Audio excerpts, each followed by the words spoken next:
Його називали некоронованим королем Великого князівства Литовського.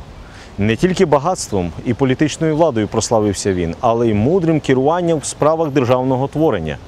Його надихала непохитна віра в живого Бога, яка стала прикладом для його сучасників та нащадків. Його ім'я – Миколай Радзивіл-Чорний, і саме його життю та діяльності буде присвячений сьогоднішній випуск історичної передачі «Дорогами християнства».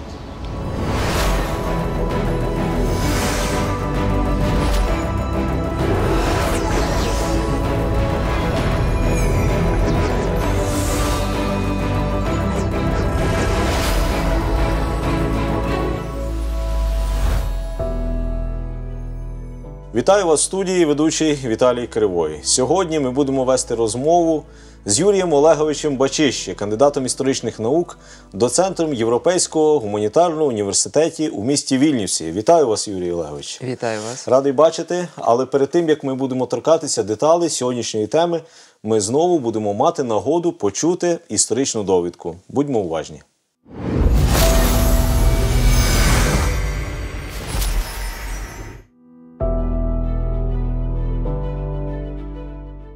Радзивіли, також Радивилли, Радівілли – старий і найбагатший литовський рід у Великому князівстві Литовському, згодом у Речі Посполитій. Першим історично відомим носієм цього прізвища був Микола І Радзивіл Остік, помер в 1477 році, який прийняв християнство і залишив литовське язичницьке ім'я в якості прізвища. Першим у державі 1547 року отримали князівський титул Священної Римської імперії. Мали родинні зв'язки з польськими ягелоннами, німецькими гогенцолернами та іншими європейськими династіями. Радзивілли були власниками земельних латифундій, замків, міст та містечок, зокрема в Україні, Волинь, Київщина, Литві, Польщі, Білорусі. Колишні палаци родини Радзивілів знаходяться на території 10 нинішніх держав.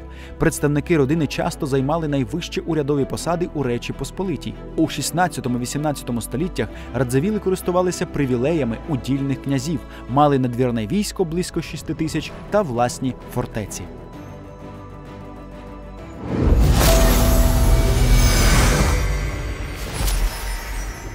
Коли люди говорять про якусь особистість, вони починають оцінювати і розглядати шлях життя людини з самого дитинства, чи не так? І коли ми сьогодні говоримо за Миколая Радзивіла Чорного, хотілося б почути від вас про його юні роки.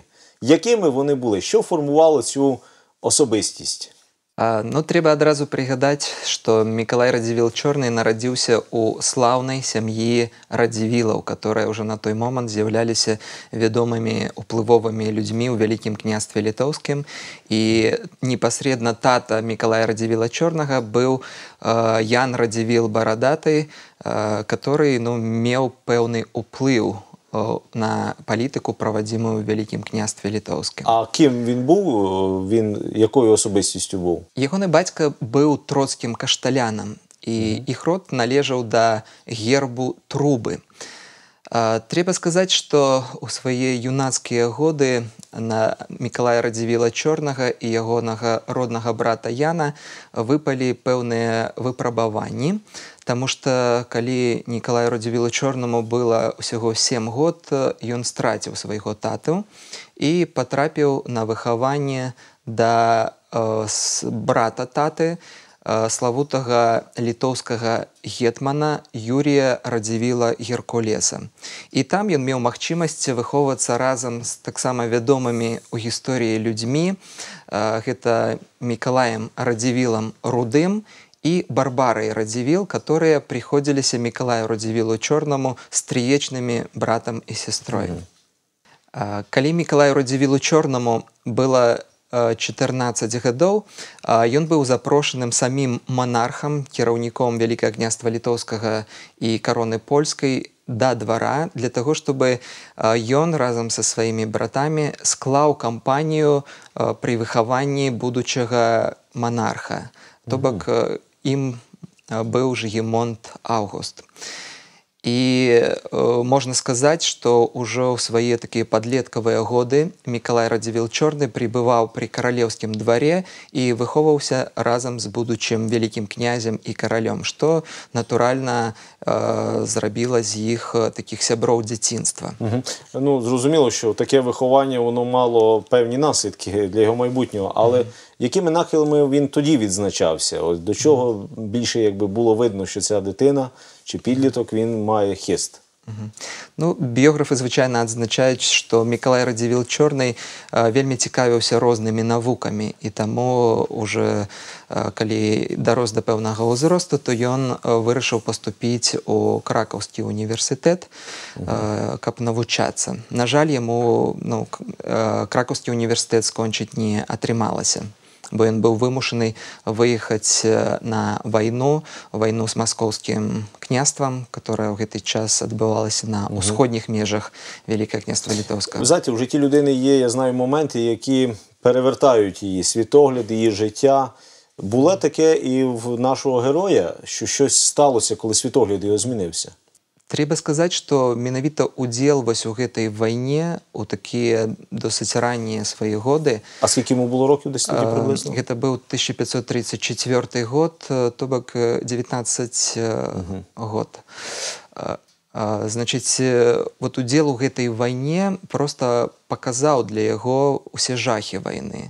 Там ён пабачыў і забойствы, і нейкія здрады, і кроў, і першая смерць блізкіх людзей.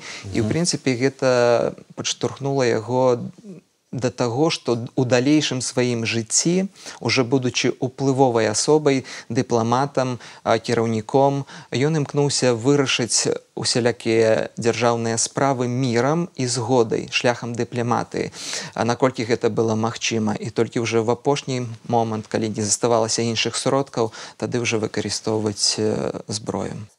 В історії відомо, що Радзівіли добивалися князівського титулу. Навіщо це було їм потрібно? Це було якесь чистолюбство? Чи була якась інша причина для цього? Гэта цікавая вельмі гісторія пра атрыманне радзівіламі княжскага тытулу. Справа ў тым, што ў 1547 годзе, калі гэта адбылося, монарх кароны польскай, на той момант яшчэ вялікі князь літоўскі Жыгімонт Аўгуст, ён закахаўся у гэту стрыечную сястру Мікалая Радзівіла Чорнага, Барбару Радзівіл. І паколькі Барбара Радзівіл не паходзіла з каралеўскага роду, то бацькі караля і, ў прынцыпе, польскія магнаты маглі мець пэўныя прэтэнзіі і не хацелі бы прызнаваць такога шлюба. Таму Мікалай Радзівіл Чорны вырашыў падвысіць статус свайго сямейства. Ён выправіўся ў свяшчэнную рымскую імперію да тагачаснага імператара Карла V, і там ён дамогся ад яго княжскага тытула для сваёй сям'і і для сям'і свайго стрыечнага брата. Такім чынам атрымалася, што Мікалай Радзівіл Чорны стаў князем на Нясвіжы і Алыцы, а ягоны стрыечны брат князем на Біржах і Дубінках. Ми перервемося на хвилиночку для того, щоб оголосити конкурс, як і кожного разу ми це робимо у наших передачах. Той, хто першим дасть відповідь на поставлене запитання, зможе отримати гарний приз від нашої передачі. Отже, запитання. Яке місто обрав Микола Радзивіл своєю резиденцією? Чекаємо на ваші відповіді. Повертаючись до нашої теми, хотів би запитати, король Сігізмунд, які посади він пропонував нашому герою Миколу Радзивілу і на чому той врешті-решт зупинився? Як я вже казав, яны былі блізкімі людзьмі з маленства, і, ў прынцыпе, Мікалай Радзівіл... Виховувалися разом, ви казали. Так, виховувалися разом, і Мікалай Радзівіл Чорны таксама дапамог таму, чтобы магнаты і шляхта Вялікага княства Літоўскага ў свой час прызналі Жыгімонта Аўгуста яшчэ пры жыцці ягонага бацькі, прызналі яго вялікім князем літоўскім. І імкнучыся аддзячыць свайму сябру, той прапанаваў яму булаву гетмана Вялікага княства Літоўскага. Але, як мы ўжо казалі, Мікалай Радзівіл Чорны не вельмі добра ставіўся да справаў вайны, не падабаліся вайсковыя дзеянні, ён не лічыў гэта сваім некім пакліканнем, і таму ён адмовіўся ад гетманскай булавы на карысць іншых дзяржаўных пасадаў, которые таксама былі прапанаваны Жыгімонтам Аўгустам.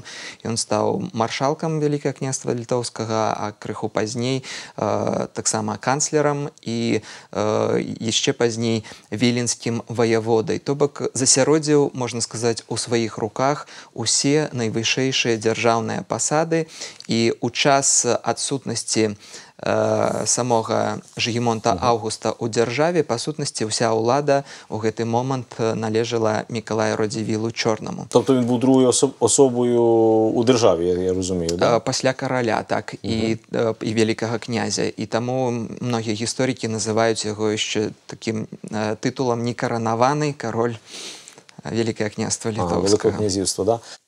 Завдяки чому, будучи такою титулованою особою, Миколай Радзивіл все рівно робить крок, такий вирішальний крок у своєму житті, вибираючи віру в Бога? Так, відкрито роблячи цей крок. Трэба сказаць, што вот калі паглядзець на жыццё Мікалая Радзівіла Чорнага, то здаецца, ён вельмі шмат дасягнуў у сваім жыцці к гэтаму моманту. Ягоная палітычная кар'ера складвалася вельмі цудоўна. Ён зараз займаў найвышэйшыя пасады. І сапраўды выклікае пытанне, навошта ён вырашыў звярнуцца да Бога. Справа ў тым, што вось менавіта ў гэты час, на пачатку 50-х гадоў 16-го стагоддзя, у ягоным жыцці здарылася некалькі такіх трагічных гісторый. На пачатку ягоная стрыечная сестра Барбара Радзівіл, которая толькі недавно была признана польскімі магнатамі і шляхтай за каралеву, яна памірае ад цяжкай хваробы. Існуюць чуткі такія, што, магчыма, яна была атручана сваімі недобразычліўцамі, але наколькі гэта дакладна, невядома. То бок Мікалай Радзівіл Чорны, ён сутыкнуўся з смерцю блізкага чалавека. Тобто ця трагедія потрясла його, да? Так. Праходзіць літаральна некалькі месяцаў, і з жыцця зыходзіць яго малодшы брат Ян Радзівіл. Ягоны малодшы брат Ян Радзівіл, ён вандраваў па Еўропе, сам наведваў Нямецчыну і меў сустрэчу з Філіпам Меланхтонам, і там пакаяўся і прыняў пратэстантызм. Таму, калі ён вярнуўся ў Вялікае княства Літоўскае, то ён уже быў веруючым евангельскім хрысціянінам, і я думаю, што ён досыць шмат сведчыў свайму брату пра Бога. І вось гэтыя два блізкія чалавека да Мікалая Радзівіла Чорнага, яны сыходзяць з жыцця, і ён застаецца са сваімі пасадамі, але думаю, што гэтыя трагедыі падштурхнулі яго проста задумацца над сэнсам свайго жыцця, над канцом свайго жыцця, дзеля чаго чалавек з'явіўся на гэты свет. І вось гэтыя развагі, тым больш, што сам Мікалай Радзівіл Чорны, ён не быў вельмі далёкім ад евангельскай веры, таксама ў час сваіх падарожжаў по Германіі ён таксама меў сустрэчы, некаторыя размовы. Тобто протестантські вже до нього доходили, да, ідеї? Доходили. Вядома, што, напрыклад, ён апекаваўся нейкі час Абрагамам Кульвай, который быў адным з першых прапаведнікаў рэфармацыі, таксама ў Вільні. Вось, то бок яму былі знаёмыя некаторыя ідэі, але ён яшчэ не прыняў іх у сваім сэрцы. І вось гэтыя трагічныя моманты, яны падштурхнулі яго пераасэнсаваць сваё жыццё, і гэта прыводзіць яго да вызнання сваёй веры як евангельскага хрысціяніна, кальвініста. Дякую. Це ще не все, це тільки початок. Після короткої паузи ми продовжуємо. Залишайтеся з нами.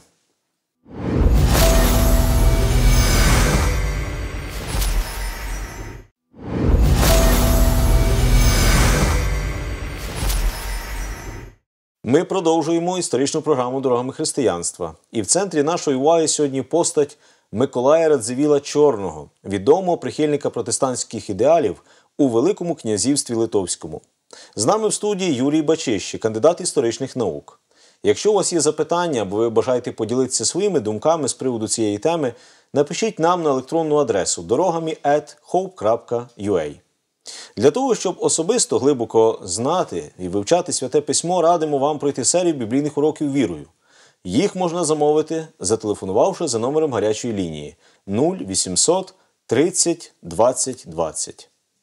Як ви сказали, Юрій, почувши, можливо, від брата, подорожувавши Європою, він чув протестантів різних, можливо, вже навіть напрямків, які існували на той час. На якому протестантському визнанні зупиняється Миколай? І як ви думаєте, чому саме таким був його вибір?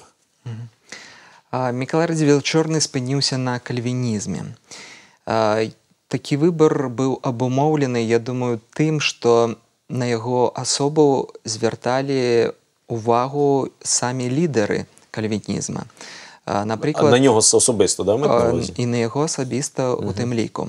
Вядома, напрыклад, што сам Жан Кальвін, ён меў сталую перапіску з Мікалаем Радзівілам Чорным, і нават свае каментары да кнігаў Новага Запавета, да пасланняў, Жан Кальвін прысвяціў адну кнігу Жыгімонту Аўгусту, каралю польскаму і великому князю літоўскаму, а другую кнігу прысвяціў непасрэдна Мікалаю Радзівілу Чорнаму. Я думаю, што Жан Кальвін гэта рабіў таксама з пэўным такім падтэкстам, імкнучыся, чтобы гэтыя ўплывовыя людзі яны далучыліся вось да рэфармацыйнага руху. И еще, думаю, одним штуршком до принятия менавіта кальвинизма было непосредственно само вучение Жана Кальвина, с которым Миколай Радзівіл Чорний був знайомий. І... Ну, а що такого особливого він побачив у цьому вченні? Я думаю, що йому, вероятно, сподобалося вучение про пакліканне чалавека, што чалавек, ён нараджаецца на гэты свет не проста так, а што кожны чалавек, ён мае сваё пакліканне ад Бога.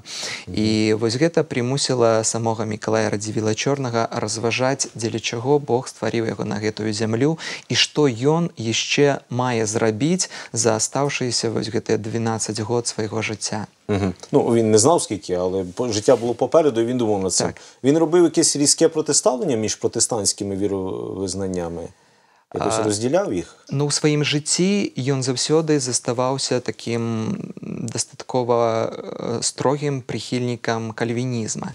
Хаця, ну, былі і пэўныя сімпатыі, прынамсі ён падтрымліваў фінансава, верагодна, і дазваляў у некаторых сваіх маёнтках таксама дзейнічаць, прапаведаваць, друкаваць некаторыя кнігі і прадстаўнікам іншых напрамкаў пратэстантызму не абмежваў. Ну, прынамсі, некаторыя з іх, такія як Сымон Будны, напрыклад, который пазней станецца вядомы як арыянін, але ў 1562 годзе ён надрукаваў у Несвіжы маёнтку Мікалая Радзівіла Чорнага, дзе была арганізавана друкарня, катэхізіс хрысціянскай веры на старабеларускай мове зноў жа.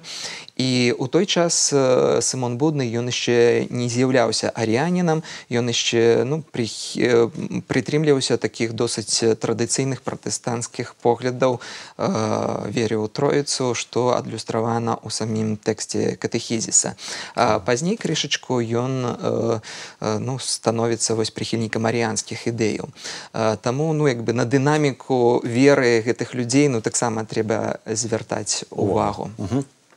Те, про що ви розказуєте, про наведення Радзівіла, ви знаєте, коли така впливова людина робить якийсь такий крок, то інші люди, які дивляться, як і ті, хто рівні з ним, як і ті, хто підлеглі, вони теж роблять якісь висновки. Ну, цікаво, а інші такі визнані роди, магнати, вони теж звернули увагу, якийсь вибір робили слідом за ним, чи ні?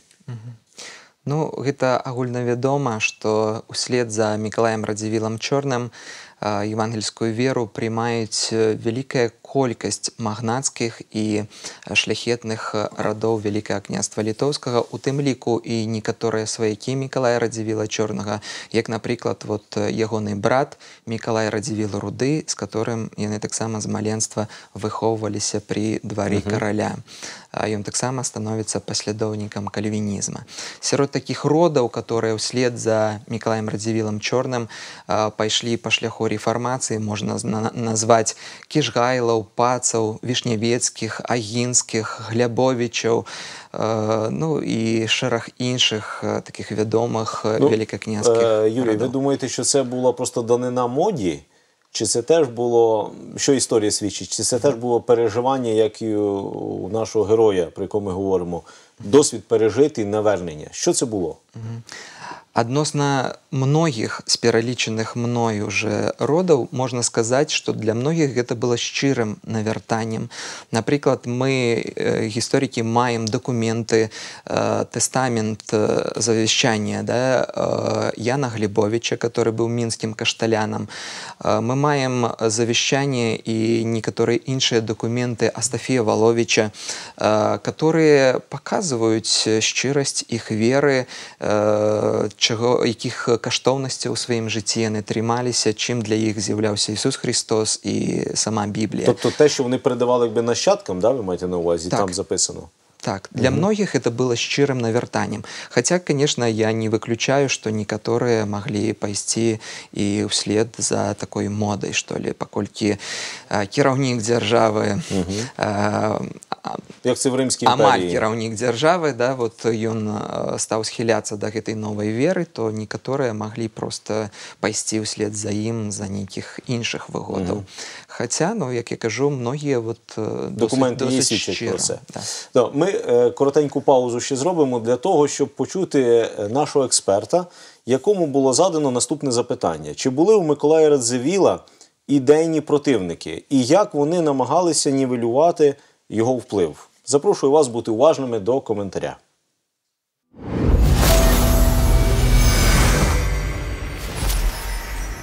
В 1556 году вся Европа читала ответ Николая Радзивилла Черного папскому нунцию Алоизу Липоману. Папский нунций обвинил князя в отступничестве, в еретичестве и призвал его вернуться в лоно католической церкви. Князь, следуя традициям того времени публичной дискуссии, дал публичный ответ, напечатанный в Кёнигсберге на латинском языке, поскольку это был язык в то время международной политики, религии, вообще дискуссий. Позже оба письма были переведены в Бресте уже на польский язык и напечатаны. В своем письме князь Радзивилл отвергает претензию папы на всеобщую власть и призывает церковь к реформации. Например, вот что он пишет в самом письме. «Устанавливаю в своих владениях и там, куда достигает моя власть, собрания и алтари новой веры, делаю это для возвращения истинной веры Христовой, свободной от папских выдумок и идолопоклонства». Следуя традиции публичной дискуссии того времени, его речь довольно острая, резкая. Он продолжает. «Я сбросил с алтарей богов, обрамленных в золото и серебро, и закрытых в коробки, достойных наибольшего презрения, которым вы, как язычники, поклоняетесь. При каждом в духе искренней веры организованном собрании есть кафедра проповедника, с которым верующим провозглашается не выдумки, но данное Слово Божье». Радзивилл занял довольно-таки активную, можно так сказать, общественно-миссионерскую позицию, поскольку книги, которые Липоман оценил как еретические, он печатал и распространял за свой счет, считая, что именно эти книги распространяют истинное Евангелие, истинное Слово Божье.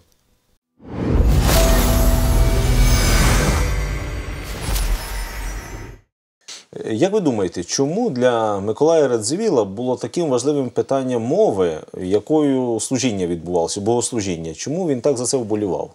Ну, пра гэта ёсць сведчанне самога Мікалая Радзівіла Чорнага. Напрыклад, у сваім адказе на крытыку папскага нунцыя Алоіза Ліпамана ён пішыць, што вельмі важна, каб людзі, которые читаюць Біблію, которые слухаюць проповедзі, разумелі мову, на которой Біблія напісана ці на которой адбываецца набажэнства. Бо гэта вельмі важна, чтобы чалавек менавіта меў шчырую веру. Бо калі чалавек не разумее мову набажэнства, то такі чалавек ён не можа наблизіцца і да разумення хрысціянскіх ісцін, которые утрымліваюцца ў Слове Божым. Натуральна, што калі людзі тагачасныя простыя слухалі служэнне на латыні альбо нават на царкоўна-славянскай мове, на которой у той час не размаўлялі людзі, то для іх складана было зразумець многія рэчы. Про що йшла мова, да? Так. Ну, дійсно, Слово Боже каже, віра від слухання, а слухання від Слова Божого. Так. Віра від слухання, тому цей момент і для нього був зрозумілий. А відомо, що він був інноватором. І друкарський станок, коли тільки появився, він вбачив в ньому велику силу.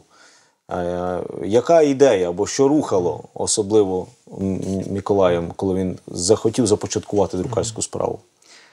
Ну, гэта праўда, што ён быў наватарам у гэтай справе.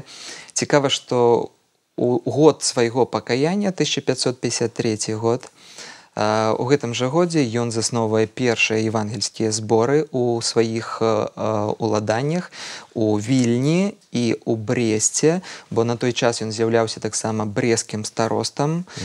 Вось, і там жа у Бресце з'яўляецца і першая на тэрыторыі сучаснай Беларусі друкарня, берасцейская друкарня, дзе пачынаюць друкавацца на пачатку катэхізісы, потым некаторыя іншыя такія евангельскія выданні. Напрыклад, цікава, што у берасцейскай друкарні ў 1558 годзе быў надрукаваны першы у Вялікім княстве літоўскім нотны зборнік, который называўся «Песні хвал боскіх». Це 16 століття вже було нотний збір. Падрыхтаваны Янам Зарэмба. У выданні гэтага зборніка таксама удзельнічалі Вацлаў Шамоталаў і Цыпрыян Базылі, которые былі музыкамі, кампазітарамі тагачаснымі. А збереглися хоча б один примірник до цього часу? Чи це просто історичний десь запис? Сам канцыянал, ён не зберогся, на жаль, але тыя спевы, которые уваходзілі ў гэты канцыянал, некаторыя з іх, яны дайшлі да нас праз іншыя нотныя зборнікі. Напрыклад, полацкі сшытак, которые якраз таки захаваліся. То бок, па сутнасці, гэта вот спевы для праслаўлення Бога упершыню выдавались там. Ну і, натуральна, менавіта там, з берасцейскай друкарні ў 1563 годзе выйшаў шэдэвр друкарскі. Гэта берасцейская альбо радзівілаўская Біблія, которая была прызначана для таго, чтобы людзі маглі глыбже разумець вось праўды Святога Пісання. Ви так сказали шедевр. А чому ви так його називаєте? Можливо, я просто не мав можливості його побачити. Ну, насамрэч, гэта вельмі грунтоўнае проста выданне, которое ўключала ў сябе і розныя упрыгожанні. Напрыклад, першыя літары, ініцыялы звычайна выводзіліся вельмі прыгожа. Гэтае выданне ўтрымлівала ў сабе таксама выявы для таго, чтобы людзі маглі лепш разумець біблійны тэкст. Сама мова перакладу была вельмі даступнай для людзей. Ну і, ў прынцыпе, гэта выданне выглядала вельмі так грунтоўна, бо на яго была патрачана вялікая колькасць грошаў самім Мікалаем Радзівілам Чорным. Ён фундаваў гэта выданне. Ну, апроч берасцейскай друкарні таксама існавала яшчэ несвіжская друкарня, дзе таксама з'явіліся важныя кнігі, той же самый катэхізіс Сымона Буднага, апраўданне грешнага чалавека перед Богом на тагачаснай беларускай мове. Ну і шэраг іншых выданняў, которые з'явіліся ў свет дзякуючы мецэнацтву Мікалая Радзівіла Чорнага. В чому Радзивіл вбачав основне завдання освіти? Для чого воно було потрібно? Як він це розумів? Ну, в прынцыпе, для рэфарматараў было характэрна, што, адчыняючы цэрквы, яны адразу пры цэрквах, пры зборах імкнуліся стварыць пачатковыя школы, дзе людзі навучаліся грамаце. Бо, ну, натуральна, як чалавек можа паверыць, калі ён сам можа пазнаёміцца са Словам Божым. А для гэтага трэба ўмець, прынамсі, чытаць. Таму, ну, вот этой першай школы, которые ствараліся, іх мэта была навучыць чалавека чытаць, пісаць, там, ну, найперш чытаць Слова Божае. І само навучанне, оно таксама адбывалася по біблійных тэкстах, по катэхізісах тых самых. І можна сказаць, што чалавек з першых крокаў сваёй асветы, ён засвойваў вось гэтыя біблійныя ісціны ў сваё жыццё. Таму Мікалай Радзівіл Чорны бачыў сапраўды важнае значэнне навучання. Акрамя таго, ён дбаў і пра тое, чтобы з'явіўся і пратэстанцкі універсітэт, калі можна так сказаць, вышэйшая навучальная установа. Але, на жаль, на гэта ён не змог атрымаць згоды з боку вялікага князя літоўскага, то бок заснаваць вось такую вышэйшую навучальную установу пратэстанцкую ў яго не атрымалася. Не зміг він це зробити, змог. да? Коли ми говоримо про його такі погляди, як протестантські погляди, якими принципами він керувався, коли він дивився на свободу совісті у Великому князівстві Литовському? Що було основою цих поглядів? Паколькі Мікалай Радзівіл Чорны быў адным з тых, хто дамагаўся ўраўнавання ў правах перед законам прадстаўнікоў розных хрысціянскіх канфесій, то можна сказаць, што для яго свабода сумлення, свабода веры сапраўды былі вельмі важнымі. Ён імкнуўся, чтобы сапраўды кожны чалавек ён мог вызнаваць адкрыта, свабодна Бога, тую веру, которой ён трымаўся. І щоб за це ніхто його не переслідував, да? Чтобы не было ніякай пераследа. Справа ў тым, што у Вялікім княстве Літоўскім з 1413 года ад моманту Гарадзельскай уніі заканадаўча існавала такая пастанова, которая дазваляла займаць вышэйшыя дзяржаўныя пасады толькі уплывовым людзям каталіцкага веравызнання. Хоць на практыцы гэтага не трымаліся, і ўжо з пачатку 16 стагоддзя пры Жыгімонце I старым яшчэ мы бачым, што ўжо праваслаўныя ўваходзілі ў гэтыя вышэйшыя дзяржаўныя установы, але тым не менш зараз у сярэдзіне 16 стагоддзя, у час, калі вялікая колькасць эліты Вялікага княства Літоўскага стала пратэстантамі, натуральна, што іх імкненне было, чтобы ў прынцыпе ўсе хрысціяне, незалежна ад таго, да якіх канфесій яны належалі, мелі роўныя правы перед законам. І гэтага яны здолелі дамагчыся ў 1563 годзе на Віленскім сойме і пазней у час Варшаўскай канфедэрацыі 1573 года. Уже у час Варшаўскай канфедэрацыі Мікалай Радзівіл Чорны не жыў, але Віленскі сойм, вось гэта заслуга прыняцця гэтай пастановы таксама належыць яму. Ну, а ще які такі особливі діяння, як державний діяч він звершив? Який слід залишив він, що дійсно свідчить про його не просто високе покликання бути канцлером, або ще якусь посаду займати, а дійсно як людина, яка пережила досвід навернення до євангельської істини? Які реформи, які діяння в державі своїм залишив? Калі шчыра, пра Мікалая Радзівіла Чорнага можна гаварыць вельмі шмат, таму што ён вось гэтыя 12 год свайго жыцця ў вере выкарыстаў сапраўды напоўніцу, калі можна так сказаць. Більше, чым до того навіть, да? Да. І гэта, як я ўжо казаў, гэта імкненне распаўсюдзіць саму веру праз друкаванне розных кніг, заснаванне першых друкарняў, праз падтрымку прапаведнікаў, як такі пачынальнік мецэнацтва ў Вялікім княстве Літоўскім. Ён збіраў каля свайго двара таленавітых на той час мастакоў, музыкаў, прапаведнікаў, мысляроў. Підтримував їх, да? Так, падтрымліваў іх фінансава, скажем, і яны тварілі пры яго дварах вось такі нейкі якасны новы прадукт, да, стваралі. Акрамя таго, пры ягоным жыцці былі распачатыя важныя дзяржаўныя таксама реформы. Що саме? Такие, например, как реформа суда, судовая реформа, которая привела, скажем, суд до стварения незалежного от администрации суда. То бок нейкім чынам, можна сказаць, пра пачатак падзелу уладаў уже тады ў Вялікім княстве Літоўскім. Таксама пры ягоным жыцці была праведзена аграрная реформа, которая дапамагла Вялікаму княству Літоўскаму уладкаваць сферу сельскай гаспадаркі і мець з гэтага прыбытак. Акрамя таго, праводзіліся адміністрацыйная реформа, метрычная реформа, грашовая реформа, которая таксама вели да упарадкавання жыцця ўнутры Вялікага княства Літоўскага. Трэба сказаць, што Мікалай Радзівіл Чорны таксама вызначыўся і як вялікі патрыёт сваёй краіны.